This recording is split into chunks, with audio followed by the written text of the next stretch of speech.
ആത്മാവെന്ന വാക്കിന് പല അർത്ഥങ്ങളുണ്ട്. പ്രധാനമായും അത് ഒരു വ്യക്തിയുടെ ജീവശക്തി, വ്യക്തിത്വം അല്ലെങ്കിൽ സത്ത എന്നിവയെ സൂചിപ്പിക്കുന്നു. വിവിധ മതങ്ങളിലും തത്വചിന്തകളിലും ഇതിനെക്കുറിച്ച് വ്യത്യസ്തമായ കാഴ്ചപ്പാടുകളുണ്ട്. പൊതുവായി ഒരു വ്യക്തിയുടെ ഉള്ളിലുള്ള അനശ്വരമായ ഭാഗം അത് അവരുടെ വ്യക്തിത്വത്തെയും ജീവനെയും നിർണ്ണയിക്കുന്നുവെന്ന് പലരും വിശ്വസിക്കുന്നു.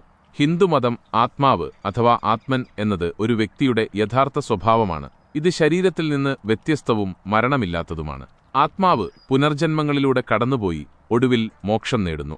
ക്രിസ്തുമതം ആത്മാവ് ദൈവം മനുഷ്യന് നൽകിയ അനശ്വരമായ ഭാഗമാണ്. ശരീരം മരിക്കുമ്പോൾ ആത്മാവ് ദൈവത്തിലേക്ക് മടങ്ങുന്നു.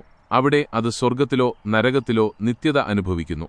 ഇസ്ലാം മതം റൂഹ് ആത്മാവ് എന്നത് അല്ലാഹു സൃഷ്ടിച്ചതും ശരീരത്തിൽ വസിക്കുന്നതുമായ ഒരു അമർത്യമായ സത്തയാണ്. മരണം സംഭവിക്കുമ്പോൾ അത് ശരീരത്തിൽ നിന്ന് വേർപിരിയുകയും അല്ലാഹുവിന്റെ വിധി കാത്തിരിക്കുകയും ചെയ്യുന്നു. ബുദ്ധമതത്തിൽ ശാശ്വതമായ ഒരു ആത്മാവിന്റെ അനാത്മൻ ആശയം നിലവിലില്ല. പകരം വ്യക്തിത്വം എന്നത് നിരന്തരമായി മാറിക്കൊണ്ടിരിക്കുന്ന ശാരീരികവും മാനസികവുമായ ഘടകങ്ങളുടെ ഒരു കൂട്ടമാണ്.